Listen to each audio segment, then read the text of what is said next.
Hey, you're watching Political Vigilante. I am Graham Elwood. Thank you so much for watching, and thank you for liking the videos and hitting the subscribe button and sharing this on your social media. It means a lot to me. There's an article in the Sunday Los Angeles Times, February 5th, 2017, in the California Sunday magazine. Basically, it's called California versus Trump, and how the state of California lawmakers are just, since the day of the election, went, okay, how do we take this guy on? Because California is obviously a very progressive state in much of its policies, and mainly environmental, but immigration. Because California tried anti-immigration laws in the 80s and 90s, and it didn't really work. So they've kind of already been through this. And what this article goes into is Kevin DeLeon. They talk about him. He's the president pro tempore of the California State Senate. His chief of staff, Dan Reeves, and Xavier Becerra, who is now the attorney general of the state of California, and of course Governor Jerry Brown and his executive secretary, a woman by the name of Nancy McFadden. It kind of focuses on these people and what their plan is. And one of the things it talks about, like, DeLeon represents a district in California, which is mainly Los Angeles, that involves downtown LA and East LA, which is like Boyle Heights, which is a Latino community, and Thai Town, and a bunch of very, very diverse parts of the city of Los Angeles. And he immediately was worried, and still is, about immigration and what are federal troops going to come rolling through downtown LA and lock people up. I did another story. There was an article about the Los Angeles Police Department chief who said his cops are not going to enforce Trump's immigration ban. And it's really sort of the whole statewide how they're resisting Trump and what the plan is. There's some interesting stuff here about, like, day or two after the election. I think it was DeLeon comes into Jerry Brown's office and he's like, we got to do something. And Jerry Brown, very calm, was like, okay, we're gonna fight him. Jerry Brown, who has 2 more terms left on his term, probably might not run again, but he is making every indication that he's going to fight tooth and nail. And Becerra, let me backtrack a little bit. Several of these lawmakers in the state of California are like second, third, fourth generation Latinos who grew up in California, whose maybe parents or grandparents were immigrants, and they've benefited from America, and they're serving as politicians, and they're like, how do we do this? And one of the things they look to, that Becerra did, is he looked to one place to look for what Becerra might do is Texas. During the 8 years of the Obama administration, the Texas Attorney General filed 48 suits against the federal government. Texas, not big fans of Obama, and they just filed suit after suit after suit. And that's probably what the state of California is going to do, because, and this is a very, very, very lengthy article, so there's only like small excerpts of it. I'll go into this. DeLeon thought the people in his district, the swath of Los Angeles that includes Thai Town, Little Tokyo, Little Bangladesh, and the Latino bastion of Boyle Heights, this was the United States he believed in, welcoming, tolerant, which is, California is, not perfect, but that's the thing I love about it, how diverse it is.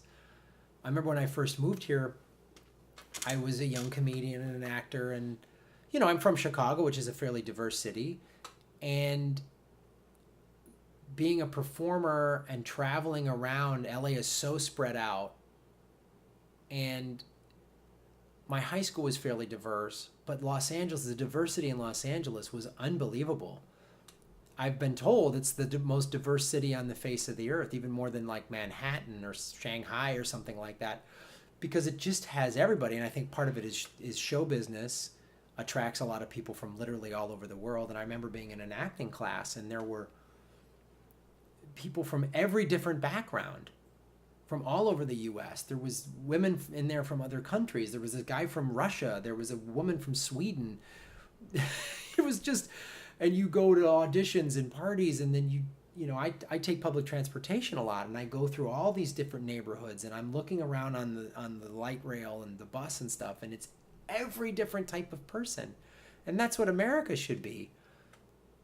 And that's what California represents. California is sort of the gateway of American opportunity and idealism.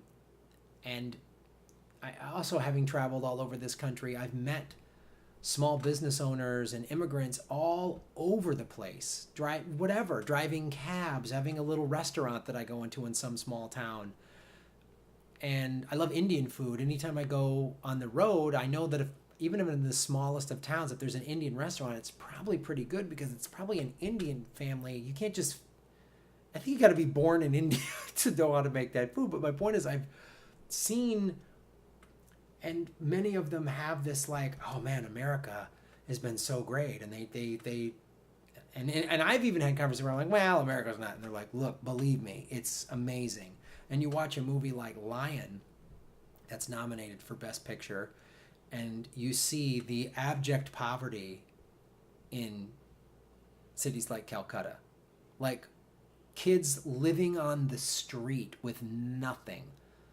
And that's why people come here.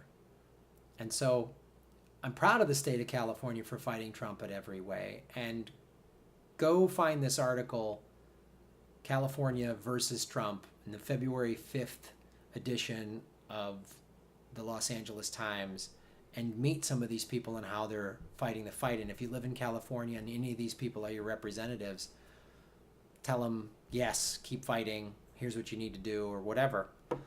Participate, get involved, guys. It's very interesting. I'm learning more about the city I've been living in for 20 years. I'm learning more about it as a result of this, which ultimately is a good thing. And hopefully we can preserve the American way of life and not have to divide off into some crazy civil war. It just seems like that's almost what they want, you know? They just got rid of background checks for gun owners. They just want us all to have a gun. Like, they must have crunched the numbers and gone, oh, a civil war, that'll be good. It'll be good money for all of us that own everything.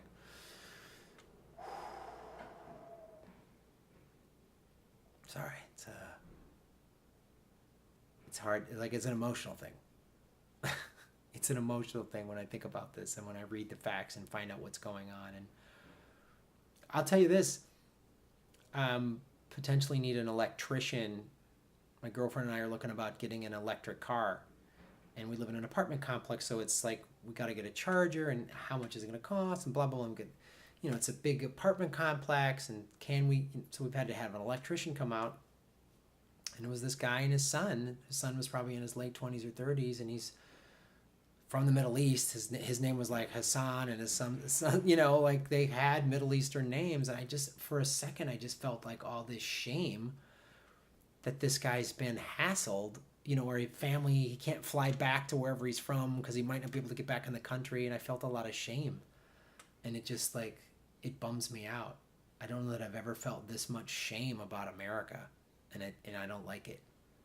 And that's why I'm doing this and fighting and emailing my representatives and paying attention where I'm putting my money, because that's not what America is. So if America didn't allow immigrants, it would, I'm sure Native Americans were like, yeah, we wanted to stop immigrants a long time ago because you guys came over and ruined it. So, oh boy. All right, I think I've overwhelmed myself, but thank you guys so much. I know this one sort of meandered, but California Sunday Magazine, that's the cover of it. Yeah.